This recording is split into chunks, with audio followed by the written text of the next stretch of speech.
Check 1, 2, check 1, 2.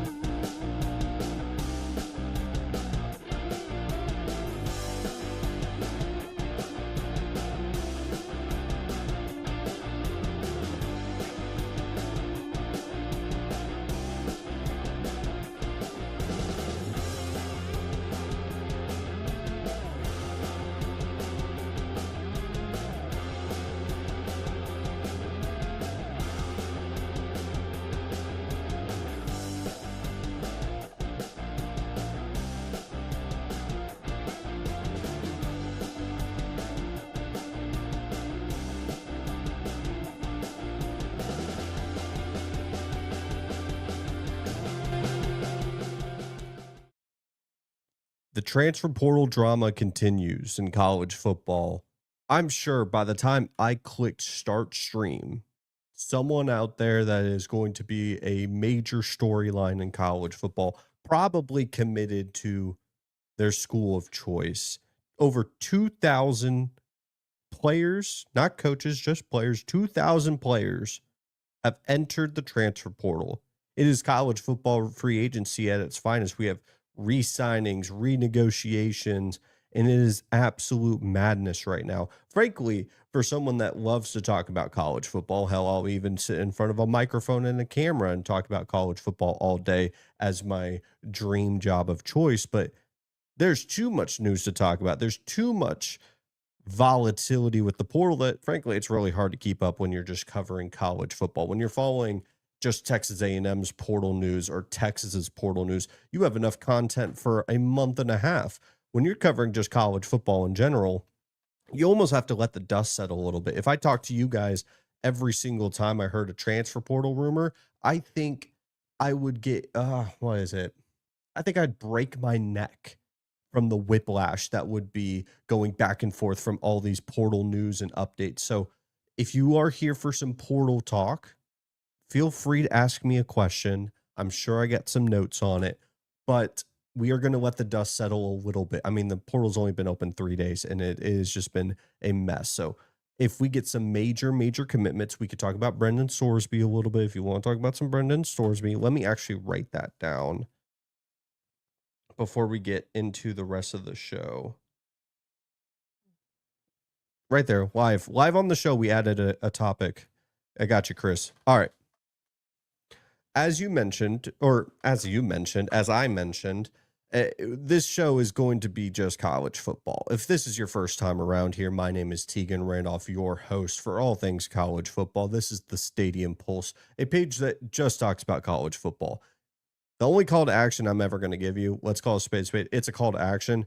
It's just clicking that subscribe button. We're on a path to get to 1,000 subs by the end of, I think the goal should be February. I think we can do it. All it does is give you more college football content, completely free, no debit or credit information needed, not your social security, not your first pet or your first maiden name, whatever it may be. Just a simple click of a button gets you more college football content. Seems like a pretty good deal to me. We are going to talk about a bunch of the coaching hires, not every single one of them. I just want to highlight some of the grades that I've given now that we've really let the dust settle on a ton of these coaching hires, which ones I like, which ones I don't like. If you have any questions on which ones that I didn't talk about, leave it down in the comments. This is something that we may be doing a couple times throughout the end of the college football season. Of course, we are going to be talking about Brendan Sorsby. $4 million, $5 million, maybe even $6 million are the rumored total to get Sorsby to go to Lubbock, Texas. So we'll be talking about that. And of course, we still have football to be played. We are going to be talking about Oregon and Indiana. And we're going to be talking about Ole Miss and, of course, the Miami Hurricanes. Welcome to the Stadium Pulse. That is a long enough intro. I apologize, about 5 minutes of me just yapping. Let's go ahead and dive right on in. I have to work out after this, so you hear that? You hear that? That is a beautiful Welch's grape. And let's go ahead and get started. Lane Kiffin. What would we grade Lane Kiffin as a hire? Nothing but an A+. Let's not overthink the room here, guys.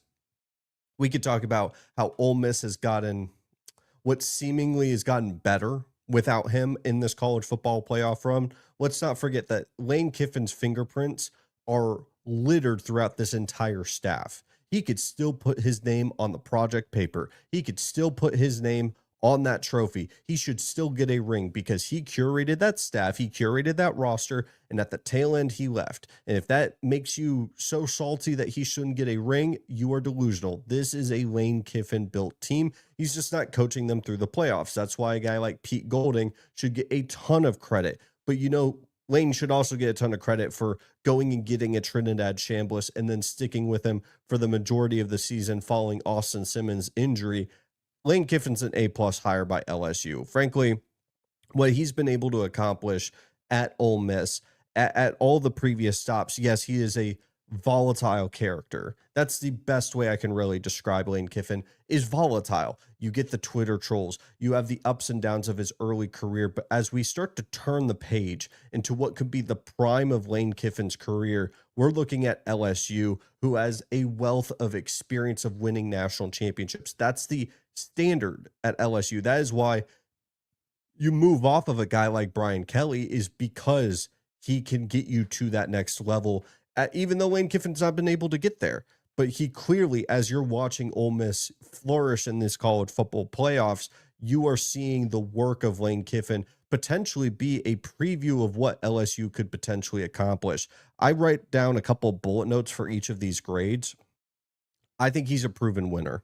I do think Lane is a proven winner. You may tell me, well, he didn't win a national championship. He didn't win a college football playoff game. How are you going to call a guy a proven winner? Because he was able to do the best work that Ole Miss football has ever seen in their program's history, and he was able to build that up from the ground. This is the opposite of a Dabo Swinney. This is the opposite of a Mike Gundy. This is a guy that's at the forefront of college football and is going to adjust with the times. Mike Gundy and Dabo Swinney, their faults right now, although they're all-time great coaches, we're not adapting to the times. We're looking at Lane Kiffin with an LSU program that, if you really read the tea leaves, had been behind the eight ball in terms of transfer portal acquisitions, had been behind the eight ball in terms of NIL funding. It frankly took just last season, or last offseason, better said, for them to really pull their weight around in going and getting true transfer portal talent. Now, it clearly didn't work out for him, but now you get an evaluator and a guy that can build up a staff in Lane Kiffin, and you get the weaponry of being able to use the transfer portal at a high level. This is an A-plus hire. You could talk about the execution all you want. You could talk about the fact that he left the Ole Miss building the way that he did, and that's what he's done to every single stop, and you are just going to get burned just like the rest of them. He's never going to win a national championship. You could try to convince yourself of all of that, but you know what fixes all of that? If you're an LSU fan and all those concerns that might be at the back of your mind, is winning. And that's what I think he's going to be able to do. I cannot express how people have overthought this hire. This is the best hire of the cycle. There's a reason why Florida and many others were just so desperate to get his type of talent to be the head coach of their football program, and LSU knocked it out of the park. Even with all the external noises about the governor and the athletic department and everything going on with that, they were still able to get a hire of this caliber because LSU is a top 3 job in the entire country when everything is lined up. So there's no other way to say it than this is an A-plus hire. James Franklin, I would say, is an A-plus hire as well for Virginia Tech. Virginia Tech coming out of nowhere with a hire of this caliber. Now, I understand whenever I've talked about this hire at a very positive light, a lot of Penn State fans get a little salty in the comments talking about, you guys have been wanting us to fire James Franklin for years. You guys have been trashing and bashing and saying he's overrated. And now as soon as he gets to Virginia Tech, this is a great hire. It's a recalibration of expectations. The expectations at Penn State right now is a national championship, or at least that's what they thought. That's why they fired James Franklin, because they did not believe that Franklin was a coach with the resources that are at State College could win a national championship. You are not telling me at Virginia Tech right now that's the expectation, is to win a national championship, because it's not. They have not had a 10-win season in God knows how long. This was a perennial, potential national championship contender, a 10-win season a pop every single year throughout the 2000s, and Virginia Tech has completely fallen off a cliff. They were not seen at the same light as a Nebraska or a Blue Blood, But if you were an older college football fan, you remember how much of a powerhouse Virginia Tech football is. The fact they had an identity, and they've been so far from that. And the perfect coach to bring them back, into the national spotlight, to bring those traditions back to the national spotlight, that entrance, the theme, everything. James Franklin is perfect for that. I cannot express that enough. He is perfect for that. Because I wrote down two main things. Number one, he's a program builder. And you could say all this about how the tail end of his tenure at Penn State, the program just completely collapsed and everything fell apart and all this stuff. And they should have had Terry Smith, the interim guy, be the full-time coach, which, by the way, you would be telling that James Franklin, the guy that he hired, or the guy that's been on James Franklin's staff, should have been the solution. So the solution of the guy that you fired was already there, not the point. And I think you're going to have a culture if you're Virginia Tech. I think that what we have seen, and I keep saying I know when you have hired James Franklin as your coach and you have this recalibration of expectations, it's not national championship, it is competency. Then it will be an elevation to actual good football in the ACC. James Franklin right now was able to pluck away basically the entire Penn State class because they fumbled their entire job search, to which we'll talk about. I don't know what else you could say for the expectations of Virginia Tech. How is this not an A+ hire? How is this not a knock out of the park, knock your socks off, the best meal you've ever had? Like, this is the best thing you could have done this coaching cycle, paired with the fact that now you have investment into NIL, over $250 million being pumped into this athletic department because you were able to go get a guy like James. Well, not because, but that is part of the reason on how you got James Franklin was because of this newfound investment into your athletics. I don't know how you'd say this is not an A+ hire. Eric Morris from North Texas to Oklahoma State, B+. Let's just get the grade out of the way. A B+ hire. I think a lot of people are going to see this hire, and we've talked about it before, but this is a little bit more of you've been able to digest it a little bit more and get your actual thoughts out. And I feel like some of these guys, my thoughts have changed as I've gotten to learn more. I like this hire. I wouldn't say I love it at the same level of a Franklin or a Kiffin, but I think when you are closing the chapter on the greatest coach in your school's history, in Mike Gundy, one of the greatest characters in college football history, let's call it what it is, this is a really solid start. This is a program that so clearly needed some juice injected into it. Stat. I mean, frankly, when we were looking at Mike Gundy, a guy for basically 24, 26 months, we're teetering on the edge. We're hearing rumors that he's going to get fired. He's going to, be that mutually let go. I never thought there was going to be a world where he's going to get fired or axed in the middle of the season. And that turns out to be the case. I believe they lost Tulsa.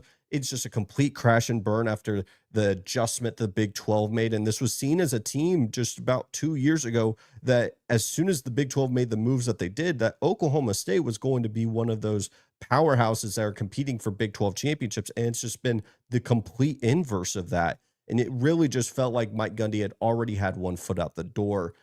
And this is the hire you make because you are now basically taking North Texas, who is, if you did not hear, basically committed that roster that you saw, that perennial, incredibly impactful offense, has all just jumped into Oklahoma State's lap. You have Drew Mestemaker, an incredible quarterback who, fun fact, has not played any high school football in his life and is a college football star. Do not get it twisted. Drew Mestemaker is one of the best quarterbacks in the entire country. You have Caleb Hawkins, a true freshman running back who was getting offers from other Power 4 schools, real legit schools that were wanting to pry him away from North Texas, and more specifically, Eric Morris. And because of the culture that Morris was able to build at North Texas, he's now able to reap those rewards in Stillwater.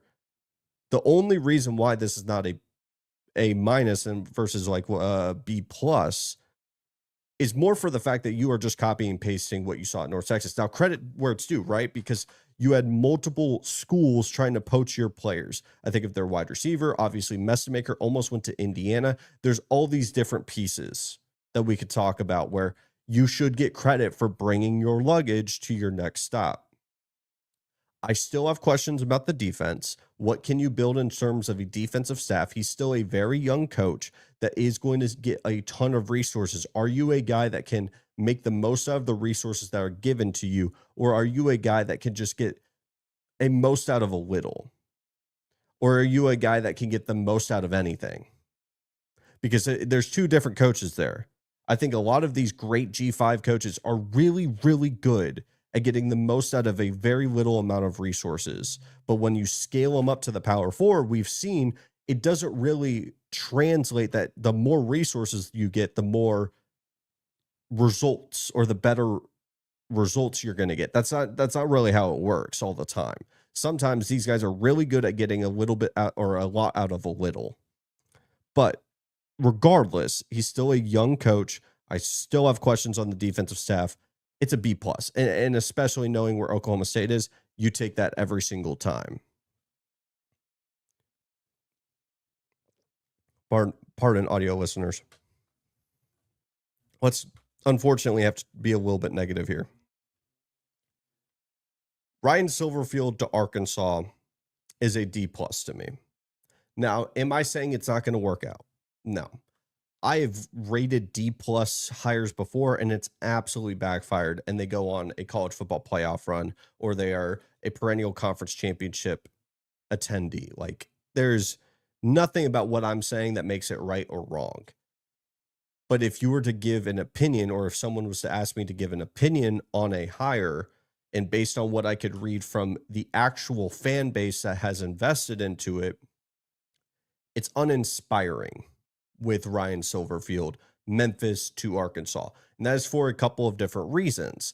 Frankly, when we talk about Ryan Silverfield, we're not talking about a coach that has this proven track record like a James Franklin, like many others before him, of building programs up. He got handed the keys from what we saw with Mike Norvell at Memphis. And based on what we saw, where the conference had a bunch of realignment to where a lot of the powerhouses within that conference had left, and the results got worse, the rosters got worse, and overall, you took the keys of a Lamborghini for Group of Five terms, and you really didn't elevate it. And now you're getting the opportunity in the SEC, where Arkansas, some of their biggest rivals, are some of the best in the entire conference, and they continually get screwed in terms of scheduling. I mean, if you follow any SEC team, you know for a fact that Arkansas does get screwed over more times than not.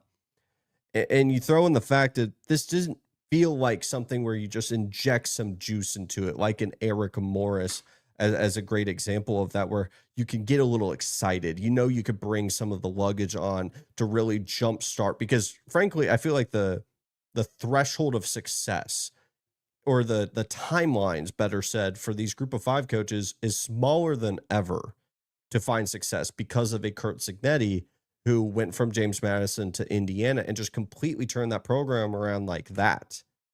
That's not a normal thing, but athletic departments and the people in power of the suits don't see it that way. A lot of these guys don't really understand football, but they understand numbers. They understand a black and white view of it without a lot of context. And they see one guy having a ton of success after jumping from the Group of Five to the Power Four. They can immediately apply it. So I really do worry for Ryan Silverfield, because I think he's going to need some early success, and he's going to have to make some chicken salad out of chicken shit. And I don't know if that's going to be the case. I'm not high on this hire. I have not met a lot of people that have convinced me that my opinion's wrong on this. I could obviously be wrong. I don't want to wish anything bad. You know, I would love to ask what his process is. How is he building his staff to really understand it? And maybe that would change my opinion on it. But if someone was to give me, or if someone was to ask me my opinion on it, I'm giving it a D plus. Lastly, I want to rapid fire. We'll talk about Kyle Whittingham, because I don't think we really dove into Kyle Whittingham that well before we move off of this. Kyle Whittingham, to me, is a B plus hire. And I feel like it's almost like a cop out. I feel like I got to go A minus a little bit, because I've been such a fan of Kyle Whittingham from Utah. If you did not know, Utah going to Michigan. And there's a lot of noise, and Michigan's in such a difficult position. Let's just call a spade a spade. You find out your coach is a terrible person. You're once again in the scandalous, view from the public, and your athletic department is just swinging back and forth on whether or not they are going to be the people that are making this decision. The transfer portal's opening up. I think for what you were put in, Kyle Whittingham is a fantastic option. The pros here is you're going to have a proven guy, 66 years old, has seen a lot of football, and he's a culture guy, and he plays with physicality. You know a Kyle Whittingham team when you see it. It is going to be physical. They're never going to lose in the trenches. They are going to be a team that has a very defined culture. There's so much to like with Kyle Whittingham, but what I think a lot of people aren't talking about is this is not a long-term solution for many reasons. I understand some people have said, why not? He is 66 years old at the end of the day. And I think Michigan internally more than likely believes that they wanted some time to go find their next solution versus trying to fit a square peg into a triangle hole and try to really create something that really wasn't there. Unless you were able to get a Kenny Dillingham, a Kalen DeBoer, a job of that caliber is not worth just trying to find somebody to just stall out and wait, especially when you throw in the context of Bryce Underwood, this 5-star that you spent reportedly $10+ million to get.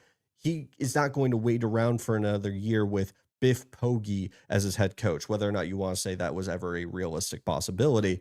I'm just saying that was never going to happen. So getting a guy like Kyle Whittingham, who for all intents and purposes, could end up being a college football playoff contender next year, and for the next 3-4 seasons could be an elite coach while you wait and try to find your next option.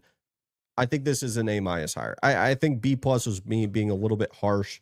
I'm even crossing it out right now. I like the hire for what your situation was.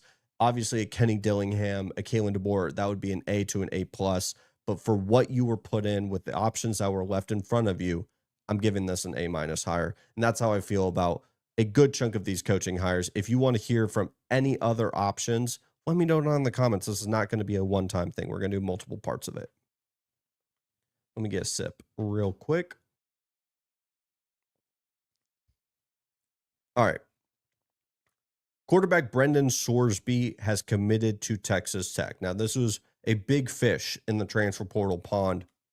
We're talking about reported $4 to $6 million to go to Lubbock, Texas. He had visited Texas Tech and LSU, respectively. The Cincinnati quarterback, or the former Cincinnati quarterback, is one of the best for a reason. He is a dual threat athlete that could have gone to the NFL draft, and we could be seeing ourselves a trend in college football once again of a quarterback that could be dancing with potentially playing on Sundays, but stays for a final year to elevate his draft stock. We saw it with, I would say, Cam Ward.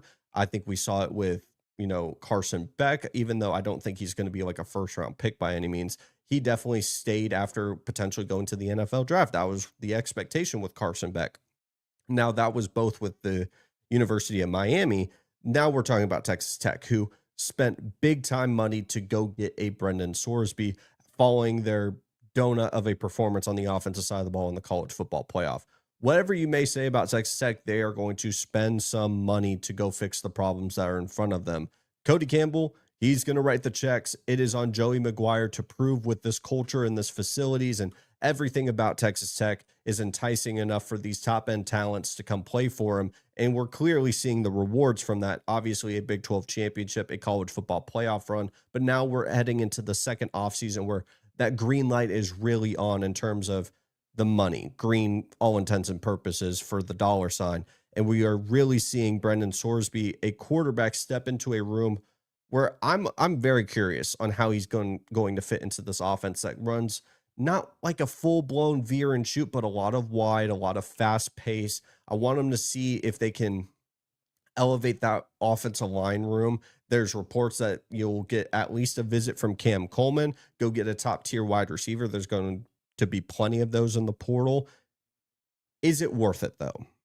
$6 million for Sorsby. I think I could talk about the holes on the roster, the places that or the pieces they have to replace to the NFL draft. Is Brendan Sorsby worth $4 to $6 million, give or take? If it means that you put up more points than you did the first go around of the college football playoff, absolutely. I think if you are very confident that this guy could be a contender to be a first round pick, which based on the tape that I've watched, I believe Brendan Sorsby is worth it. I think this is a guy that can layer the football at a very high level. This is not a guy that just scrambles to run. This is a guy that scrambles to pass. This is a guy that has one of the more smoother releases in the entire country. And I think if you have not been aware of who Brendan Sorsby is, you may be in tune for a shock or a surprise of how good this quarterback will be, especially knowing he's going to have a defense that's going to be very high level. And based on the input that I've read around Texas Tech, even if they swing and miss on Cam Coleman, they are more than likely going to be able to revamp this entire offense. And I do believe in Leftwich, their offensive coordinator, one of the youngest guys in the entire country. I think he is the youngest coordinator in the entire country, that he is going to be someone that adapts this offense to Sorsby's skill set. Now, would I have loved to see him in a Lane Kiffin offense? Absolutely. Will I have questions about the scalability from going from the Big 12 to the SEC right now when we get to next April and talk about Sorsby as a quarterback? Absolutely. But that's not the point here or there. The question was Sorsby worth it for that $4 to $6 million price range? It's not my money, but if this is the main option and you did not have a backup plan on anybody else to go get, of course, go spend the money, because the quarterback position for them was clearly a huge Achilles heel. They very much, it wasn't even a conversation where they had the worst quarterback left in the college football playoff, and it hindered their entire offense. If you got to Baron Morton, it was over from that point forward. I think elevating this to a playmaker paired with a revamped defense, even if you, I would say 15% less of productivity on the defensive side of the ball, but got 15%, 30% more on the offensive side of the ball, we could be previewing Texas Tech in the semifinals. We could be previewing Texas Tech into the national championship. But because their offense didn't have an identity, didn't have true playmakers to rely on, we're now talking about them in the offseason. The goal for Cody Campbell and Texas Tech and Joey McGuire is, can we replicate what we saw last year? And I think this is a great start. And they've already been able to reload on the defensive side of the ball. We'll do a complete breakdown once the dust settles with the portal. But the big fish was Brendan Sorsby, and I love it. I think this was a great move for them, and I think Sorsby is a superstar waiting to happen. Let's talk about some actual ball, though. Let's talk about some actual ball. Oregon and Indiana. This game to me is the national championship. Oregon versus Indiana, the rematch. The Hoosiers won in the first round, 30-20 in Autzen Stadium. Oregon did not show up, safe to say. And the big thing I want to talk about before we even get into the questions of the matchup is truly understand, and I recommend anybody who does previews and predictions and gets in front of a camera to go watch that game again. Because I think a lot of people just see the 30-20 and, you know, maybe they remember the media noise about how Indiana was being doubted, and that really felt like the switch where the media started to appreciate Indiana and take them serious, and rightfully so. Oregon's one of the most difficult places to play in the entire country, and you walked into that stadium,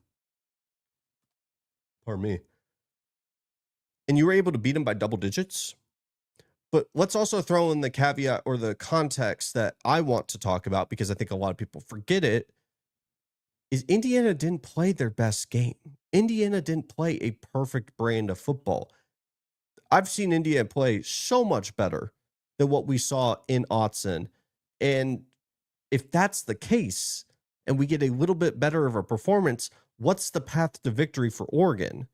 Because if Indiana's like 7 out of 10 was good enough to beat you on the road, and clearly you have a ton of meat left on the bone, you lost the game, you only put up 20 in your home stadium, understanding Oregon very obviously still has a ton of improvement to be seen, but so does Indiana. That was not their best performance. So we talk about the questions, right? Number one question I wrote down: can you get to Mendoza and stop the RPOs? I added that second part for a reason, Because when we talk about Mendoza and getting pressure to him, because this is not a super dynamic athlete, you'll hear commentators say, the most underrated thing about Mendoza is his legs. You know why it's underrated? Because he's not great at using them. He kind of looks like a deer in the headlights in the pocket sometimes when he does get pressured. Sure, he could create some things, but it's not something you really want to build an offense around. I do think you can create pressure on him. We saw Alabama really starting to send more guys than you could block. The problem with that, and the reason why we see Mendoza be so efficient, is the baseline of the Indiana offense, very similar to like a 49ers. They have a Shanahan in there. It's RPO centric. And so a lot of times, what they want to do is pull those linebackers closer. And if you're already sending guys, that's when they get you with Omar Cooper. That's when they get you with Surratt. That's when they get you with all those wide receivers with a ton of speed, and their connection with Mendoza is so damn good. You're putting yourself in very vulnerable positions. And so what that offense is going to force you to do is you are either going to have to drop back and let one of the best processors in the entire country dot you up, or you're going to have to let us run the football. And if you start to bring guys to the line of scrimmage and really start to create pressure, that's when we hit you with an RPO. That's when we hit you with a shot play. So it's really a pick your poison situation, and it's on this Oregon defense to, I guess, gray the lines or blur the lines. I don't know why I said gray the lines. It's on the Oregon defense to blur the lines, truthfully. Next question would truly have to be, can Oregon run the football? They had their worst rushing performance in the entire country or the entire season against Texas Tech. Now, that's to be expected. It's one of the best rushing defenses in the entire country, but you have to be somewhat of a multi-dimensional offense. You can't be like Alabama, where you're giving the keys to the car to Indiana's defense and their defense coordinator, because their staff is damn good. And this is a staff that's not having to worry about, what's the portal going on, because that's what offensive and defensive coordinators for Oregon is having to deal with. The Cal coach being the defensive coordinator and the Kentucky coach being Will Stein at the offensive coordinator. You can't let it be easy for him. You can't let the ball just obviously be in passing the situations, because Dante Moore, though a great quarterback, is not someone that wants to get hit. And if you let him get hit, that's when he starts to get rattled. And that's not a position you want to put yourself in. Third question, which quarterback is going to make the first mistake? I'm very curious about that. Will we see a mistake from either of these guys? These are guys that are going to be projected to be the number 1 and number 2 picks in the respective NFL draft. Dante Moore, TBD at this point. But at the end of the day, what quarterback's going to make that first mistake is something that I'm incredibly interested in.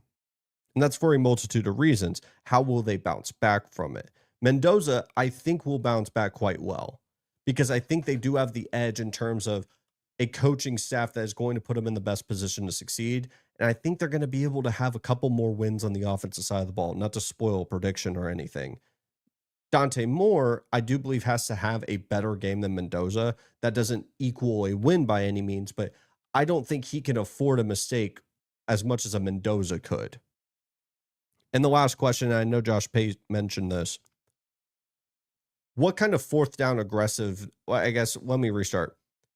My fourth question being, what is going to be the fourth down strategy for Oregon? We saw it for Texas Tech, a lot of meat left on the bone. If you go watch our reaction video, I said, this was a great performance from Oregon, but you really did feel like this could have been 41-0. This could have been 49, because the amount of drives that were stalled out and basically ended right then and there in Texas Tech territory was egregious. There was so much left for you to truly create this to be a major blowout, but there was always a little semblance of Texas Tech. Maybe if they get the offense going, they could be in this game, because you were keeping them that close. You can't let that happen be for Indiana, because Indiana is not going to make mistakes. They're not going to let the game be left up in the air for you to take. If you give them the football, even if it's deep into their own territory, they're more than capable to just drive it down the field and go get 7. You have to be able to take your points. I'm very curious, as a team that,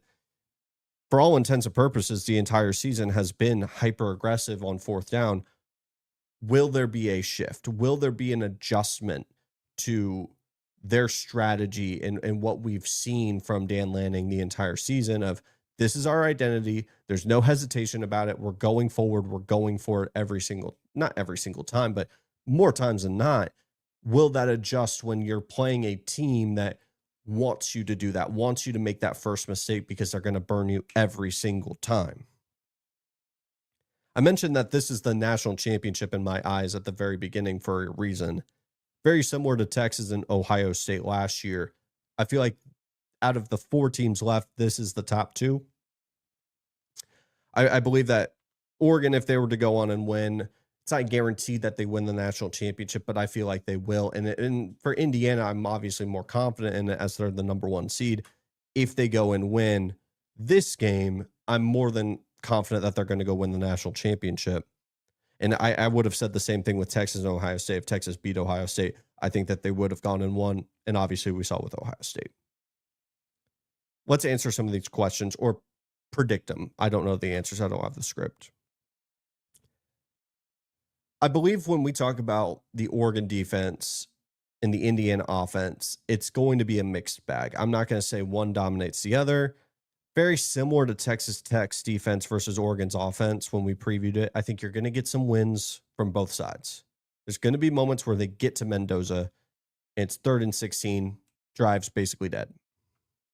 But I also think you're going to have moments where Mendoza and this offensive staff are well equipped to really blur the lines for these linebackers to really make quick decisions. And that's when we see these wide receivers really excel. Unless we get a crazy performance from this cornerback room, I'm more than confident that you're going to get a ton of wins from the Indiana offense. And I think Oregon will be able to run the ball better than what we saw against Texas Tech, but I don't think it's going to make a world of a difference in terms of whether or not it sways a win or a loss. Because at the end of the day, it goes down to Dante Moore. I think you're going to need a great to excellent performance. Not talking about 350 yards, 4 passing touchdowns, no interceptions. No, it doesn't have to be that. It's got to be making the plays when you need them to, which is so generic and it sounds like such ESPN talk and college game day, make the plays when you need them to. But the reality is, whatever the stat line may be, Trinidad Chambliss had to make that fade throw to get him into field goal range. That's the plays I'm talking about. When it's a 3rd and 9 and you are tied up late into the game and you need to convert to keep the drive going, or you're going to give Fernando Mendoza the ball with 2 minutes left. Like, you got to make the little plays regardless of what your stat line had been. And I think Dante Moore needs to not only keep it within striking distance, but then when you get the opportunity, you have to strike. I'm picking Indiana to win 34-30. I just believe that this team's a freight train. That's one factor we did not talk about. I just believe that Indiana is doing all the right things correctly. They're doing everything that you need them to be a national title contender. And I won't lie, part of me was really blinded by the IU logo on the helmet. It can't be Indiana. They can't do it. It's going to be Georgia. It's going to be Kirby Smart. And then I start to really realize that Indiana's coaching staff, all staying with them. They are a team that just gets the job done. They do the winning plays. It doesn't matter about the blue chip ratio. It doesn't matter about X, Y, and Z. They are going to win the national championship. And I see a path for Oregon, but it is a difficult one. It's because Indiana makes it difficult. Now, I want a competitive game. I want it to be close. Pardon me. And I'm predicting it to be 34-30. But I won't lie, part of me wanted to do 34-20. I think you're going to get a better performance from Indiana in the second go-round. I have a ton of respect for Dan Lanning and his coaching staff, but it's hard not to think that some of the key pieces on that staff have to be a little distracted with the transfer portal. They are taking on new adventures as the faces of each respective program, Cal and Kentucky respectively, whereas one team gets full attention on a second go-round. They already got the best of you once. I have Indiana winning 34-20. Let's wrap it up and let's move forward. Yeah, Indiana's going to win a national championship.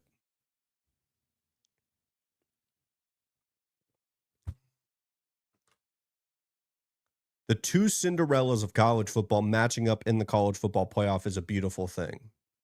We have Ole Miss versus Miami in the semifinals. Isn't this just wonderful? Don't we just love to see this? There's no previous matchup to work off of. And I think this matchup is relatively simple. As basic as it may be, we are going to be talking about this Miami defensive line versus Trinidad Chambliss. I'm going to repeat myself once again.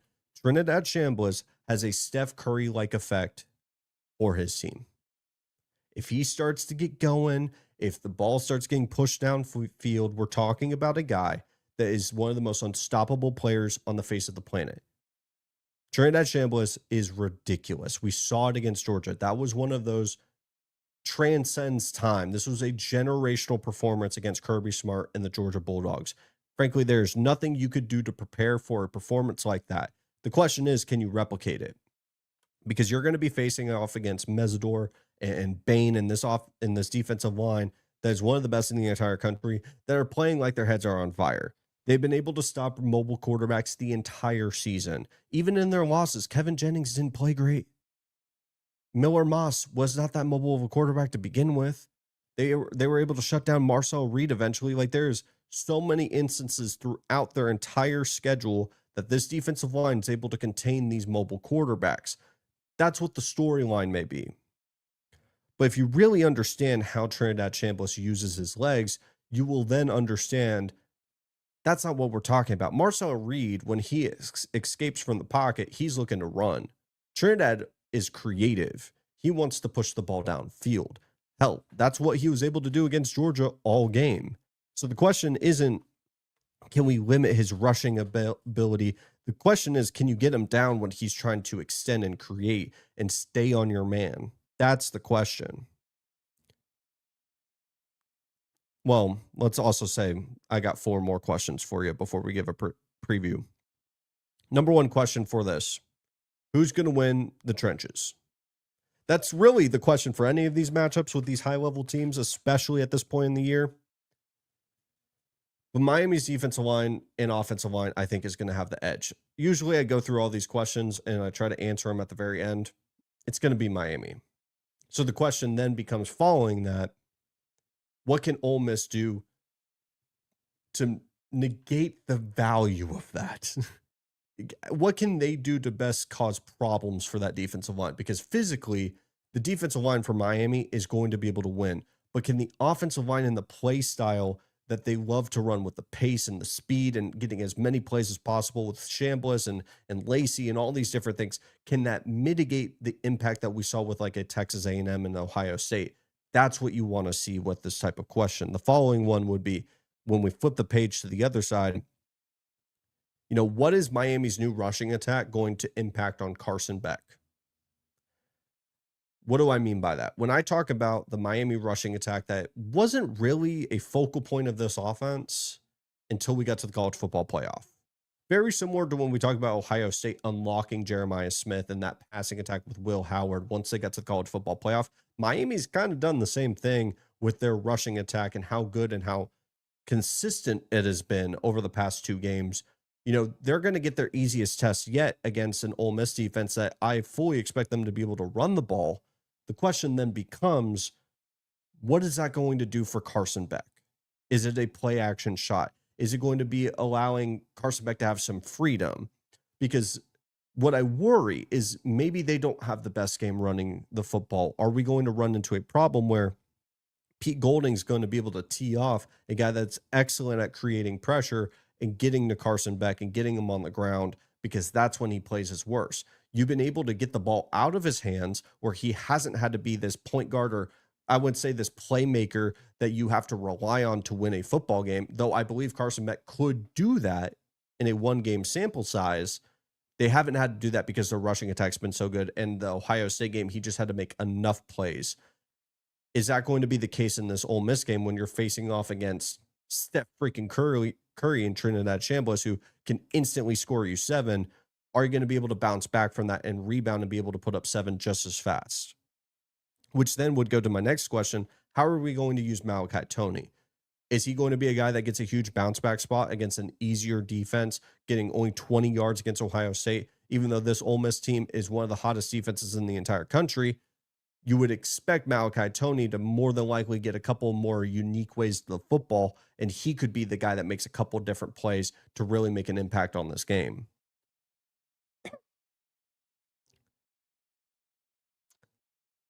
To answer all these questions, to simplify it really, if this is a close game, I trust the trenches.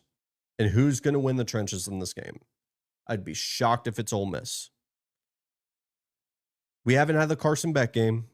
For better and for worse, it could be a Carson Beck 300 yards, 3 passing touchdowns. It could be a Carson Beck 150 for 1 passing touchdown and 2 picks.